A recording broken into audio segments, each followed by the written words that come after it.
शरीफ बद्रुद्दीन, श्रीकृष्ण गोविंदा पाटील, तुकाराम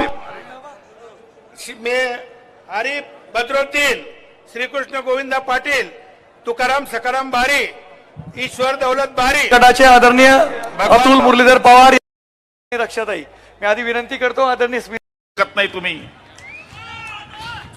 मोदीजींवर विश्वास, मोदीजींवर टीका केली. मोदीजी कोण आहे त्यांना माहित नाही. गरिबांचा विश्वास आणि गरिबांचा विश्वास म्हणजे मोदीजींची गॅरंटी आहे. देशाची सुरक्षितता म्हणजे मोदीजींची गॅरंटी आहे. देशाची मजबूत अर्थव्यवस्था म्हणजे मोदीजींची गॅरंटी आहे. सुरक्षित संविधान म्हणजे मोदीजींची गॅरंटी आहे. विश्वाचा सन्मान म्हणजे मोदीजींची गॅरंटी है. 10 साल में पाकिस्तान की फटी है वो मोदी जी की गारंटी है. मोदी जी म्हणजे असा माणूस आहे की ज्या माणसाला या देशाची ओळख पूर्ण जगाला दिली. आणि तुम्ही आम्हाला काय बोलून गेलात. योगायोगानं आमच्या दोघं बहिणी उमेदवार आहे. त्याला अक्कल तर पाहिजे. 100 मध्ये 50 महिलांची मतं असतात. यांच्या बैलांनी जरी पत दिलं ना, मत दिले, राऊत तेरा क्या होगा रे. आज या ठिकाणी आमच्यावर टीका करून गेले. अरे लोकसभा चोला बहन कर आई है, गली गली मेरे भारत की वृंदावन कहलाई है. कह रही है धरती, कह रहा है गगन, वही गीत दोहराया है. कहो गर्व से हम हिंदू हैं, हिंदुस्तान हमारा है. आणि आज या देशामध्ये जे मोदीजींनी राम मंदिर उभं केलं, आम्ही पण म्हणायचो मंदिर कब बनाएंगे, तारीख कब बताएंगे. आता मंदिर पण झालं, तारीख पण झाली.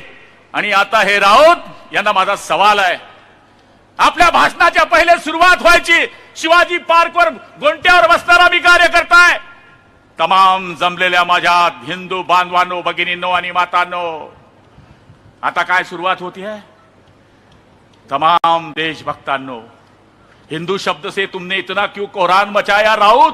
लगता है बाप तुम्हारा रूस या जापान से आया. कहो धरती, कहो गगन, वही गीत दोहराया है. कहो गर्व से हम हिंदू हैं, हिंदुस्तान हमारा है. आणि ही लढाई रक्षाताईची लढाई नाही आहे. ही लढाई स्मिताताईची लढाई नाही आहे. हे 544 जे उमेदवार उभे आहे ना, हे नावाला उभे आहेत. 544 ठिकाणी आपले उमेदवार आहे नरेंद्रजी दामोदर मोदी. ते मतदान आम्हाला स्मिताताईला करायचं आहे.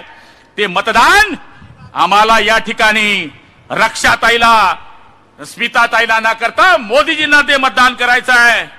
ईमानदारों के लिए लहर है मोदी, ईमानदारों के लिए लहर है मोदी, बेईमानों के लिए जहर है मोदी, और देश की गद्दारों के लिए कहर है मोदी.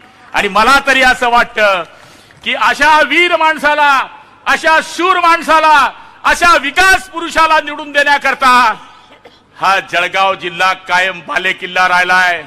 कैलासवासी उत्तमराव पाटलांपासून या मतदारसंघामध्ये शिवसेना भारतीय जनता पार्टीची युती राहिली आहे. आणि त्यावेळेस पासून आदरणीय गुणवंतराव सरोदे साहेब असतील, त्यावेळेस पासून आदरणीय उत्तमराव पाटील असतील, त्याच्यानंतर MK अण्णा असतील, AT नाना असतील, उन्मेष पाटील असतील, आतापर्यंत रक्षाताई असतील, दोघं लोकसभा मतदारसंघामध्ये शिवसेना भारतीय जनता पार्टीचे खासदार या ठिकाणी निवडून आलेले आहेत. आधी राष्ट्रवादी, आता आणखी आपल्याबरोबर आलेली आहे. त्यामुळे आम्हाला चिंता करण्याची गरज नाही आहे. अनिल दादा, तुमच्या जिल्ह्यामध्ये तुम्ही इतके नशिबान आहे. आम्हाला मंत्री व्हायला देवेंद्र भाऊंना 2.5 वर्ष आम्हाला रावण्या कराव्या लागल्या. करा ना भाऊ, करा ना भाऊ, करा ना भाऊ. तुम्ही तर 3.5 वर्षामध्ये असा पिक्चर जावं लागेल, डायरेक्ट कॅबिनेट. आणि आता तुमच्या अंबनेरचे रास मला चेक करावा लागेल मंगळ ग्रहावर जाऊन. मंत्री बी तुम्ही आणि खासदार बी तुमचा. लक्ष ठेव जा, बाजूला मीच राहतो. दरंगावरून जावं लागते तुम्हाला. रक्षाताई, नाथाबा को भी समजा लो. आणि मला तरी असं वाटतं की आमच्या या दोघं भगिनी उभ्या आहेत. या दोघं भगिनींच्या मागे शिवसेनेची ताकद आहे, भाजपची ताकद आहे, राष्ट्रवादीची आहे, रासपची आहे. आमच्या आरपीआयची ताकद आहे, आमचे जोगेंद्र कवाडे साहेबांची ताकद आहे, मनसेची ताकद आहे. या सगळ्या ताकदी एकत्र झाल्यामुळे आम्ही पण काल परवापर्यंत शांत होतो, पण नाक खाजे आणि नकटी खिजे जो धंदा आहे ना, तसं ते राऊत नावाचं एक चोट्ट येऊन पण दुपारच्या उन्हामध्ये 2000 लोक घेऊन आले, इथे काय काय बरडले निघून गेले. ही तुमची संस्कृती आहे, हे तुमचे विचार आहेत. मान्य स्वर्गीय बाळासाहेब ठाकरेचा तुम्ही उच्चार करतात, त्यांचा फोटो लावतात आणि अशा पद्धतीने महिलांबद्दल. काय रे, साप आहे का? या बैस बैस बैस, काही नाही काही बैस बैस. नाही तर मी साप पकडतो, बरं मी येतो तिथं. हा, मी सर्पमित्र आहे. आणि म्हणून अशा पद्धतीने तुम्ही भाषा वापरतात. काय बोला तुमच्याबद्दल? मला तर वाटतं गुलाबभाऊ यांना आपल्याला उत्तर द्यायची गरजच नाही, कारण हा माणूस इतक्या खालच्या पातळीवर चाललेला आहे की याला उत्तर न दिलेलं बरं. अजून खूप दिवस बाकी आहेत. अजून 20 तारखेपर्यंत आपल्या अजून निवडणुका आहेत. महिना सव्वा महिना शेवटच्या मुंबईच्या निवडणुकीच्या घ्यायच्या आहेत. तोपर्यंत काय व्यासपीठावर उभं राहून काय काय शिव्या देतील, काय कोणाकोणाचा उद्धार करतील हेही सांगता येत नाही. याची मानसिक स्थिती आता खालावलेली आहे, बिघडलेली आहे सगळी मशीन त्यांची आता. आणि म्हणून दररोज सकाळ झाली की वाटेल तशी शिवीगाळ, याशिवाय ते काही त्या ठिकाणी करत नाहीये. आणि म्हणून मित्र, ही निवडणूक ही काही दोन्ही उमेदवारांची नाही आहे. ही निवडणूक कुठली नातेगोत्याची नाही आहे. याचं नातं इकडे जास्त आहे, त्याचं नातं भडगावला आहे, त्याचं नातं पाचोऱ्याला आहे, त्याचं नातं चाळीसगावला आहे. ही काही नातेगोत्यांची आहे, ही समाजाची आहे, ही धर्माची निवडणूक आहे. तरी कुठल्याही नातेगोत्याची, समाजाची, धर्माची निवडणूक नाही, तरी देशाच्या अस्तित्वाची निवडणूक आहे. ही देशाची निवडणूक आहे. या देशाला आपल्याला महासत्ता करायचं आहे, या देशाला सुपर पॉवर करायचं आहे. या देश मोदी त्या व्यक्तीचं नाव आहे जिने 10 वर्षामध्ये 25 कोटी लोकांना गरिबी रेषेच्या बाहेर काढलं. हा जगातला रेकॉर्ड आहे. जगामध्ये कुठल्याही देशामध्ये मात्र 10 वर्षामध्ये 25 कोटी लोक गरिबी रेषेच्या बाहेर आजपर्यंत आले नाही. मोदीजींनी गेल्या 10 वर्षामध्ये 20 कोटी लोक जे कच्च्या घरात राहायचे त्यांना पक्क घर दिलं. 50 कोटी लोक ज्यांच्या घरामध्ये गॅस नव्हता, आया बहिणी चुलीवर स्वयंपाक करायच्या, त्यांना गॅस दिला. 55 कोटी लोक ज्यांच्या घरामध्ये शौचालय नव्हतं, त्यांना शौचालय दिलं. 60 कोटी लोक ज्यांच्या घरामध्ये शुद्ध पिण्याचं पाणी नव्हतं, ज्यांच्या घरच्या आया बहिणींना हंडा घेऊन विहिरीवर जावं लागायचं, नाहीतर त्या ठिकाणी कुठेतरी नदीवर जावं लागायचं, त्यांच्या घरी स्वच्छ पिण्याचं पाणी पोहोचलं. आपल्या महाराष्ट्रामध्ये आमच्या गुलाबभाऊंकडे जबाबदारी होती. आपल्या महाराष्ट्रामध्ये देखील घरोघरी पाणी पोहोचलं. बंधू भगिनींनो, 55 कोटी लोकांना मोदीजींनी आयुष्यमान भारतच्या अंतर्गत त्या ठिकाणी मोफत इलाज दिला. 60 कोटी लोकांना, तरुणांना मुद्राच्या अंतर्गत लोन दिलं. 10 लाखापर्यंतचं लोन मिळालं.